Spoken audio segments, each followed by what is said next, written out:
सिर्फ अल्लाह ने जितने भी पैगंबर भेजे थे वो उनका मकसद ही ये था कि इंसानों को ये बताएं। सब पैगंबरों का यही मकसद था। तो इंसान और जानवर में क्या फर्क है? जानवर भी आता है, बच्चे पैदा करता है, खाता पीता है, मर जाता है।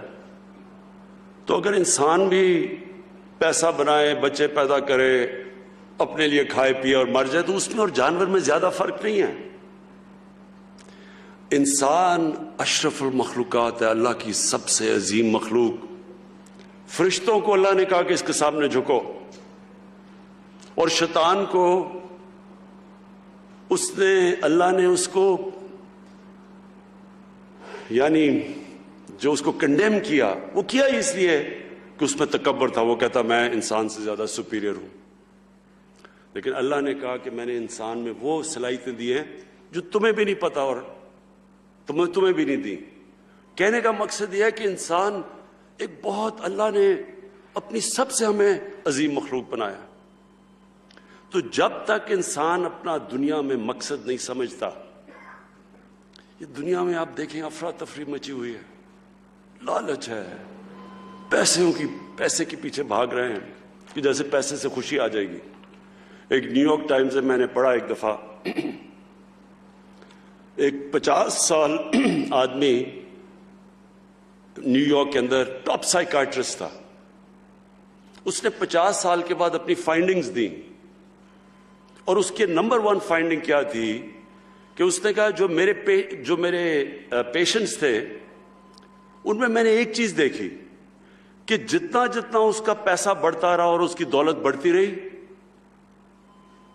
उतनी उतनी उसकी खुशी कम होती गई। इनवर्स रिलेशनशिप थी पैसे की और खुशी की। अब मैं कहना नहीं चाहता, लेकिन हमारे भी हैं। अब देखें कि वो इतने बड़े बड़े यहां अरबोपति बैठे हुए हैं, आप यकीन करें मैं आपको लिख के देता हूं कि उनको पता ही नहीं कि इनके पास कितना पैसा है। 30 साल में इस मुल्क का पैसा चोरी किया, उनको पता ही नहीं है कितना पैसा है। लेकिन अल्लाह कुरान में कहता है कि मेरी जमीन पे निकल के देखो, हर जगह मेरे इशारे हैं, हर जगह मैं सबक देता हूं तुम्हें। तो इनको देखो कि लानत है ऐसे पैसे की। बच्चे भी झूठ बोल रहे हैं, वो भी झूठ बोल रहे हैं, कभी अस्पताल में जा रहे हैं, कभी जेल में जा रहे हैं। ये हमारे लिए इबरतनाक चीज है कि पैसा खुशी नहीं देता। खुशी उसको मिलती है जो आप 5 वक्त की नमाज में अल्लाह से एक चीज ही मांगते हैं कि अल्लाह मुझे उनके रास्ते पे लगा जिनको तूने नेमतें बख्शी, उनके नहीं जो अपनी तबाही के रास्ते पे निकल गए।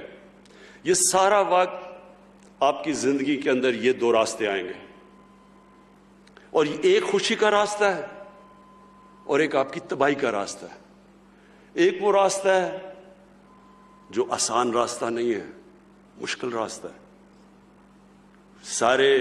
सबसे ज्यादा नेमतें तो अल्लाह ने अपने पैगंबरों को बख्शी, लेकिन अल्लाह के पैगंबरों की किसी की भी आसान जिंदगी नहीं थी, सबकी मुश्किल जिंदगियां थी। तो ये जो हम कई दफा समझते हैं ना, कुरान में एक और आयत है कि जिस चीज को तुम अपने लिए अच्छा समझते हो वो बुरा है, और जिसको बुरा समझते हो वो अच्छा है। मतलब ये है कि हम आसान जिंदगी को कई दफा अच्छा समझते हैं, वो इंसान के पोटेंशियल को तबाह कर देता है। हम शॉर्टकट्स ले लेते हैं जिंदगी में। कोई आज तक बड़ा काम किसी इंसान ने नहीं किया शॉर्टकट लेके, कभी भी नहीं हुआ। अगर अल्लाह के हबीब, जो इंसान को अल्लाह ने सबसे ज्यादा प्यार किया, अगर उनको 13 साल सब इतने मुश्किल वक्त से अल्लाह ने गुजारा, तो बुरा तो नहीं होगा हमारे लिए। अल्लाह ने साबित किया कि जब वो दुनिया की तारीख के सबसे ग्रेटेस्ट लीडर बने तो 13 साल उनको सबसे मुश्किल वक्त से गुजारा। 10 साल के बाद सिर्फ 40 लोग मुसलमान थे, और वो दुनिया की तारीख में ऐसा इनकलाब नहीं आया जो उन्होंने 23 साल के बाद, उनकी नबूवत के 23 साल के बाद जो वो इनकलाब आया। कभी इसलिए मैंने अलकादर यूनिवर्सिटी बना रहा हूं कि हमें पता, स्टडी करें हमारा इंटेलेक्ट, कि वो क्या चीज थी, वो क्या क्वालिटीज थी कि उन्होंने वो अरब जो तकसीम हुए थे, जिनकी हैसियत कोई नहीं थी, दो सुपर पावर्स थी दोनों तरफ, वो क्या चीज थी कि 13, 15, 16 सालों के अंदर वही जिनकी हैसियत नहीं थी, वो दो सुपर पावर्स उनके सामने घुटने टेक गई और दुनिया का सबसे अजीम सिविलाइजेशन किया। सिर्फ ये नहीं कि वो दुनिया में सारी जगह चले गए और उनकी फौजें कामयाब हो गई, वो तो मंगोलियन की जो चंगेज खान की फौजें थी वो भी सबसे तेजी से कामयाब हो गई। लेकिन 100 साल के बाद पता ही नहीं कि मंगोलियन किधर गए, मंगोलियन सिविलाइजेशन का ही नहीं पता। इन्होंने तो वो सिविलाइजेशन कायम किया जो सबसे अजीम सिविलाइजेशन था और जिसकी वजह से अगर यूरोप आज और वेस्ट आगे बढ़ा है तो वो सिविलाइजेशन ने जो नॉलेज को डेवलप किया और फिर आगे उनके साइंटिस्ट मुसलमानों ने आगे छोड़ा। तो कहने का मकसद ये है कि एक यूनिवर्सिटी है जो कि इंशाल्लाह नॉलेज सिटी बनेगी, ये तो गवर्नमेंट में नहीं ना, ये तो मैंने गवर्नमेंट के बाहर बनाई है। और दूसरी जो यूनिवर्सिटी है वो इंशाल्लाह जो इलामा इकबाल ने जो एक किताब लिखी थी कि the reconstruction of religious thought in Islam, कि इस्लाम के थॉट को डेवलप करें, हमारे इंटेलेक्चुअल्स आए, वो बताएं कि ये मुल्क बना क्यों था। अगर यही मुल्क बनना था कि जी टाटा बिरला की जगह या शरीफ और जरदारियों ने अमीर होना था तो इसका मकसद कोई नहीं था। इलामा इकबाल का बड़ा वाज़ेह था कि ये मुल्क एक दुनिया के लिए मिसाल बनेगा कि असल में इस्लाम क्या है, और वो इंशाल्लाह हम यहाँ डेवलप करेंगे। यूनिवर्सिटीज़ के अंदर भी मैंने कहा कि एक ज़रूर हमें एक से शुरू करेंगे, अभी हम सरगोदा यूनिवर्सिटी से शुरू कर रहे हैं, PhD क्लासेस हों और फिर बाकी यूनिवर्सिटीज़ के अंदर ज़रूर एक क्लास हो जो डेवलप करे कि हमें इंसान बनाए। टेक्नोलॉजी और टेक्निकल एजुकेशन बहुत ज़रूरी है, लेकिन इसके साथ साथ टेक्नोलॉजी और टेक्निकल एजुकेशन तो हमें आगे लेके जाएगा। जो टेक्नोलॉजी की अब रेवोल्यूशन आ रही है दुनिया में, इस स्पीड पे कभी टेक्नोलॉजी आगे बढ़ी नहीं जो इस स्पीड पे आज बढ़ रही है, तो वो तो हमें उस पर शिरकत करनी है पूरी तरह। हम आगे पीछे रह गए। टेक्निकल एजुकेशन की बहुत ज़रूरत है क्योंकि हमारे इतने ज़्यादा बेरोज़गार नौजवान हैं, उनको जब तक टेक्निकल एजुकेशन नहीं मिलेगा रोज़गार नहीं मिलेगा। यानी वो, और जितना हम अपने इंसानों के ऊपर वैल्यू ऐड करते जाएं, जितना उनके ऊपर खर्च करते जाएंगे, वो माशरे में वैल्यू ऐड करेंगे। और दुनिया में तो वो इकॉनमी ऊपर जाती है जो नॉलेज इकॉनमी है। तो हमारे मुल्क में ये बहुत बड़ी हमने गलती की कि हमने ना टेक्नोलॉजी के ऊपर, ना अपनी हायर एजुकेशन पे, ना टेक्निकल एजुकेशन पे इतना जोर लगाया। तो ये दोनों साथ साथ जाते हैं। एक आपको इक्विप करता है दुनिया में आगे बढ़ने के लिए, क्योंकि सारे साइंसदान जब मुसलमान ऊपर गए तो साइंसदान भी सारे टॉप मुसलमान थे। दूसरा, उससे भी इंपॉर्टेंट चीज है कि हमें बताता है कि हमारा दुनिया में मकसद क्या है। हम अक्लमंद जानवर नहीं हैं, हम इंसान हैं, अशरफुल मखलूकात हैं।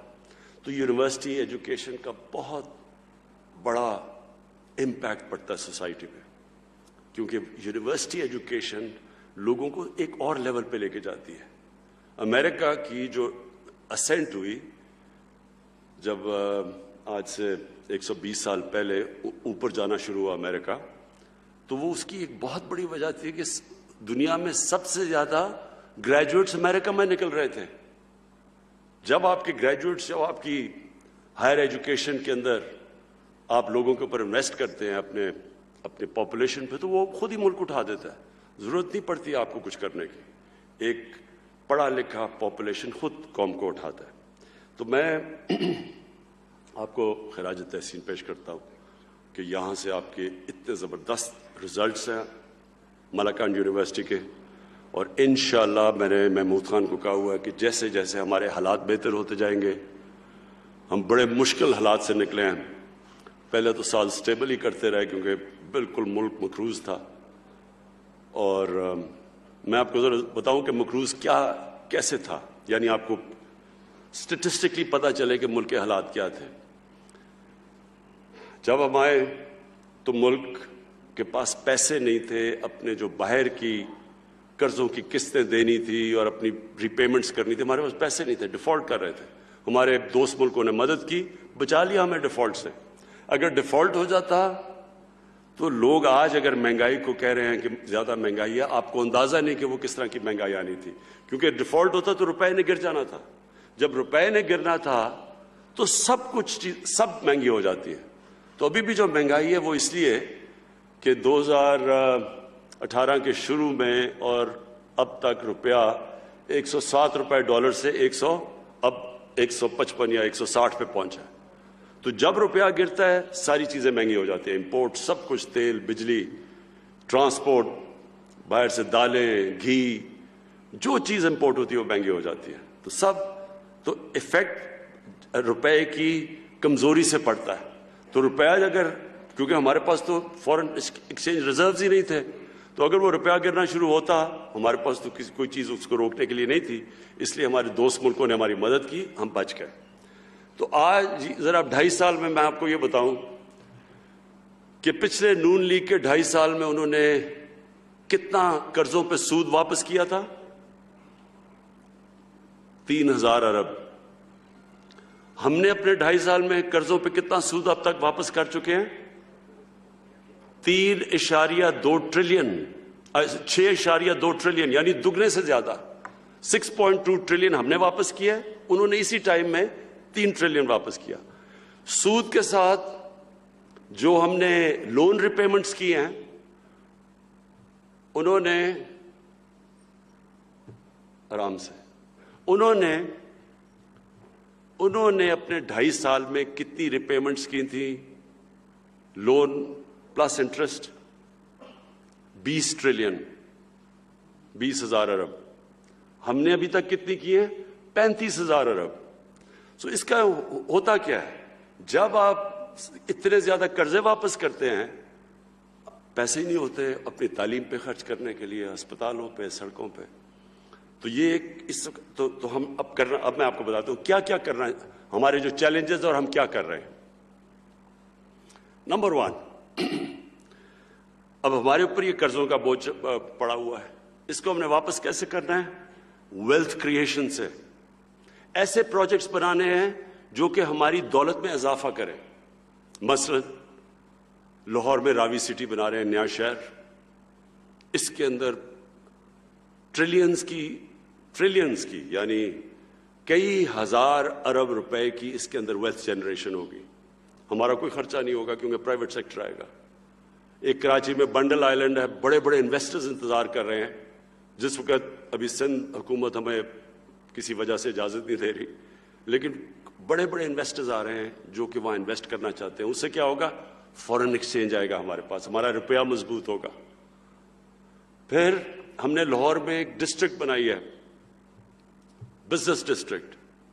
हम अंदाजा लगा रहे थे कि उससे 6,000 अरब रुपए की वेल्थ जनरेशन होगी। फिर 2 बड़ी डैम्स बना रहे हैं 50 साल के बाद, बादशाह डैम और ममन डैम। 50 साल के बाद ये 2 बड़ी डैम्स बन रही हैं। ये वेल्थ जनरेट करेंगी क्योंकि इससे हमारा पानी से जो बचेगा, उस पानी से हम फसलें, ज्यादा एग्रीकल्चर प्रोडक्टिविटी बढ़ेगी हमारी। सारा जो हमारा चश्मा राइट बैंक कैनाल का, यहाँ चीफ मिनिस्टर साहब मुझे कहते रहते हैं, उससे कम अज कम कोई 3 लाख एकड़ डीआई खान के अंदर जमीन काश्त हो सकती है। तो उसके लिए तो बड़ी डैम्स, तो वो इनसे वेल्थ जनरेशन होगी। फिर हम कंस्ट्रक्शन इंडस्ट्री के इस वक्त हमारी कंस्ट्रक्शन इंडस्ट्री को हम वो इंसेंटिव दे रहे हैं, और वो उस लेवल की कंस्ट्रक्शन हो रही है जो पाकिस्तान की तारीख में कभी नहीं हुई, क्योंकि हमने उनको इंसेंटिवाइज किया, उनके लिए आसानियां की, अपने लो कॉस्ट घर बना रहे हैं, अफोर्डेबल हाउसिंग लोगों के लिए। ये पहली दफा पाकिस्तान में हो रहा है। तो जैसे जो कंस्ट्रक्शन है उसके साथ 30 और इंडस्ट्रीज जुड़ी हुई हैं।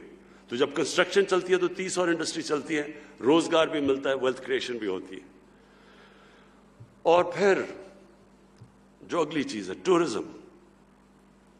टूरिज्म एक ऐसी चीज है जो अकेली टूरिज्म पाकिस्तान को इतना पैसा ला सकती है फॉरेन एक्सचेंज में, जो हमारा ये जो सारे मसले हैं फॉरेन रिजर्व्स के, ये सब खत्म हो सकते हैं।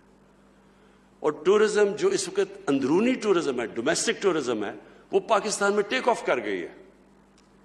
अब स्वात में तो खैर आपको पता ही होगा कि कितनी टूरिज्म एक पिछले 2 सालों में आई है। कोरोना के बावजूद कभी पाकिस्तान में इतनी टूरिज्म नहीं आई, और पहले तो सिर्फ गर्मियों में आती थी, अब गर्मियों और सर्दियों में टूरिज्म है।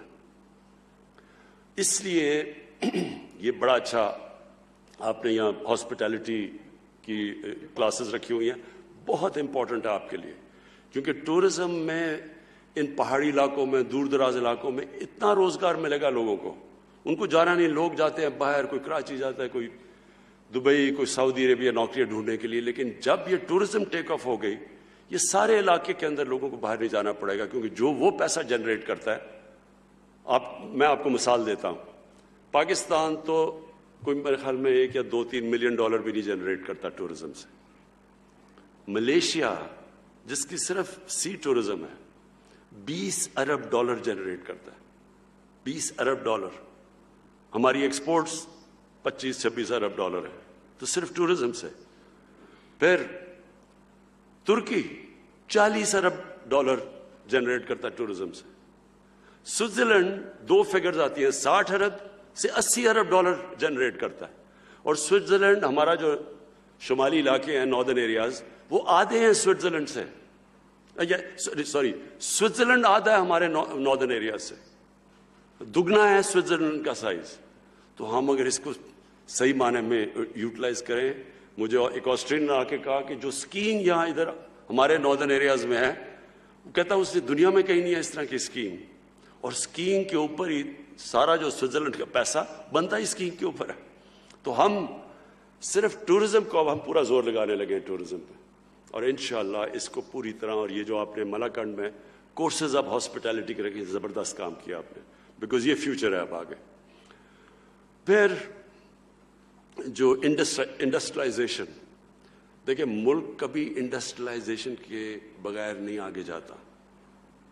सिंपल चीज मैं आपको बता दूं, अगर आपने सिर्फ कपास उगानी है और ये धागा एक्सपोर्ट कर रहे हैं या आम एक्सपोर्ट कर रहे हैं, इससे कभी मुल्क तरक्की नहीं करेगा, हमारे पास कभी इतनी दौलत नहीं आएगी। सिंपल है ना, एक दुकान है, एक दुकान आटा बेचती है, दूसरी दुकान कंप्यूटर बेचती है।